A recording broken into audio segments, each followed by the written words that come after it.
Hello my dear friends, Magic Study Point में आप लोगों का हार्दिक स्वागत एवं अभिनंदन है। आज हम लोग पढ़ेंगे लेबर एंड सोशल वेलफेयर के बारे में। हम लोग पढ़ेंगे श्रम और सामाजिक कल्याण आपका विषय है, जिसमें आपका पहला चैप्टर है लेबर एंड इट्स इम्पोर्टेंस। तो इसका मतलब श्रम का अर्थ और महत्व, जिसमें आपके टॉपिक सम्मिलित हैं श्रम का अर्थ और परिभाषा, श्रम के प्रकार, शारीरिक मानसिक कुशल अकुशल, श्रम की भूमिका और महत्व और आर्थिक विकास।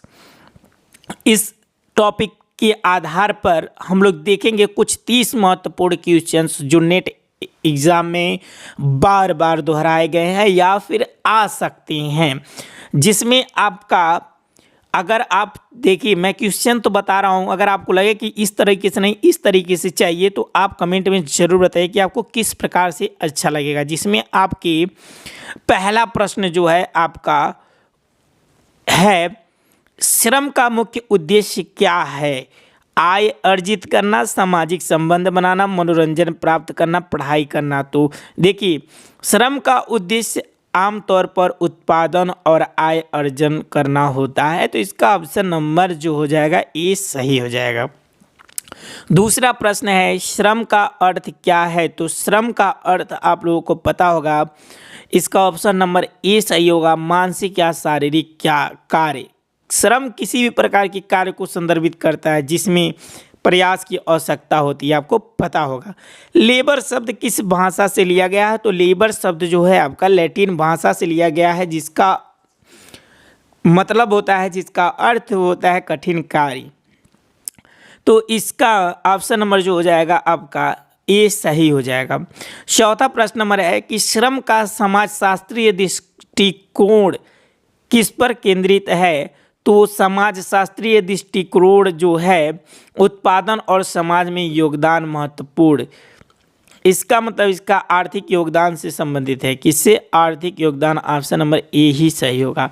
श्रम को सबसे पहली बार किसने वर्गीकृत किया था? तो श्रम को सबसे पहली बार कार्ल मार्क्स ने वर्गीकृत किया था, जो मार्क्सवादी विचारधारा के प्रवर्तक हैं, जो उस रूस के रहने वाले हैं। आपको पता ही होगा कि रूस और चीन जो है मार्क्सवादी विचारधारा से प्रेरित है। श्रम किस प्रक्रिया का हिस्सा है? तो श्रम जो है उत्पादन प्रक्रिया का हिस्सा है। श्रम का संबंध मुख्य रूप से किससे होता है? तो श्रम का संबंध मुख्य रूप से जो होता है यह होता है कार्य और मेहनत से। इसका ऑप्शन नंबर 3 सही है।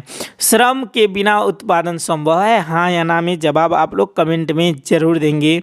मेरे हिसाब से तो ना है, ठीक है। आप बताइएगा कि हो सकता है कि नहीं हो सकता है, क्योंकि मैं जहाँ तक जानता हूँ किसी भी उत्पादन के लिए श्रम आवश्यक होता है। श्रम की परिभाषा किसने दी है? तो श्रम की परिभाषा Adam Smith, Karl Marx, Alfred Marshall, कोई एक नहीं। तो इसका जो होगा सभी लोग दिए हैं, शायद ऑप्शन ही रॉन्ग है। तो चलिए आगे चलते हैं। श्रम को मापा जाता है, श्रम को मापा जाता है उत्पादन के आधार पर, समय के आधार पर, मूल्य के आधार पर। तो इसका ऑप्शन नंबर डी सही हो जाएगा, सभी के आधार पर नापा जाता है। तो शारीरिक श्रम का उदाहरण कौन सा है? तो खेत में काम करना शारीरिक श्रम का उदाहरण है, आपको पता होगा। मानसिक श्रम किससे संबंधित है? तो मानसिक संबंध आपको पता होगा बौद्धिक कार्य से संबंधित है। कुशल श्रम का उदाहरण कौन सा है? तो कुशल श्रम जो होते हैं वह डॉक्टर होते हैं, जो बहुत ज़्यादा बुद्धिमान होते हैं। अकुशल श्रम में क्या आवश्यक नहीं होता है? तो अकुशल, देखिए, न तो शिक्षा, अनुभव, शारीरिक मेहनत, उपरोक्त दोनों। तो इसका जो हो जाएगा उपरोक्त दोनों नहीं होता है। श्रम के कितने प्रकार होते हैं? तो श्रम के 2 प्रकार होती हैं। आपको पता होगा कि नहीं पता होगा, मैं बता देता हूँ। श्रम जो होता है 4 तरह के होते हैं, लेकिन यहाँ पर ऑप्शन नंबर 2 सही होगा, क्योंकि श्रम आपको पता होगा कि 4 प्रकार के होते हैं, कुशल, अकुशल, अर्धकुशल, पेशेवर। तो इसका जो 2 होता है मुख्य होता है कुशल, अकुशल। तो श्रमिक किस प्रकार के श्रम में आते हैं? निर्माण श्रमिक जो होते हैं कुशल, अकुशल, अर्धकुशल सभी में आते हैं। तो अकुशल श्रम के लिए सबसे उपयुक्त उदाहरण क्या है? तो सड़क निर्माण मजदूर, ठीक है। मानसिक श्रम का मुख्य उद्देश्य क्या होता है? तो बौद्धिक योगदान होता है। कुशल श्रम को और किस नाम से जाना जाता है? तो कुशल श्रम को पेशेवर श्रम से जाना जाता है। श्रम का वर्गीकरण क्यों किया जाता है? तो श्रम का वर्गीकरण बेहतर प्रबंधन के लिए किया जाता है, उत्पादन में सुधार के लिए किया जाता है, श्रम की प्रकृति समझने के लिए किया जाता है। तो ये सभी होगा, इसका ऑप्शन नंबर डी सही होगा। श्रम आर्थिक विकास में कैसे मदद करता है? तो श्रम जो होगा उत्पादन बढ़ा करके मदद करता है, इसका ऑप्शन नंबर ए सही होगा। श्रम की उत्पादकता किस पर निर्भर करती है? तो श्रम की उत्पादकता जो होता है प्रशिक्षण और कौशल पर निर्भर करती है, आपको पता होगा। आर्थिक विकास में श्रम की भूमिका किससे जुड़ी होती है? तो आर्थिक विकास में राष्ट्रीय आय, निर्यात और निवेश सभी से संबंधित होता है।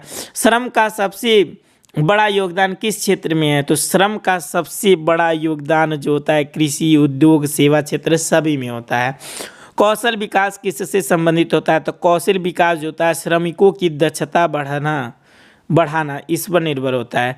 आर्थिक विकास में कुशल श्रम का महत्व क्यों है?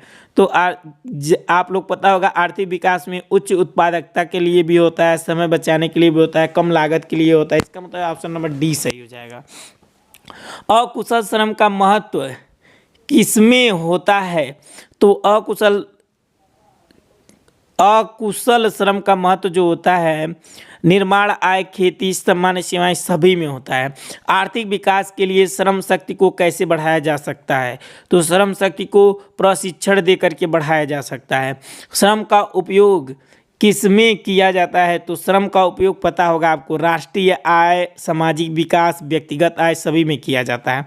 लास्ट और आखिरी प्रश्न, श्रम की आर्थिक महत्वता किस पर निर्भर करती है? तो श्रम की आर्थिक महत्वता जो होती है श्रम की गुणवत्ता, श्रम की मात्रा, श्रमिकों की समर्पणता और उपरोक्त सभी सब पर निर्भर करती है। तो अगर आपको वीडियो अच्छा लगा है तो लाइक करिए, और आप इसमें कुछ बदलाव चाहते हैं तो कमेंट करिए। क्योंकि मुझे इसके 9 चैप्टर है, तो 9 चैप्टर को 9 लेसन है इसमें, 9 चैप्टर है, 9 चैप्टर को पढ़ाना है आप लोगों को। इसमें आपके 9 चैप्टर है, 9 चैप्टर आप लोगों को पढ़ाना है। तो आप इसमें बदलाव चाहते हैं तो कमेंट में ज़रूर बताइए, उसी के अकॉर्डिंग मैं इसमें बदलाव करके आपको जिस प्रकार से चाहते हैं उस प्रकार से आपको वीडियो मिलेगा। धन्यवाद।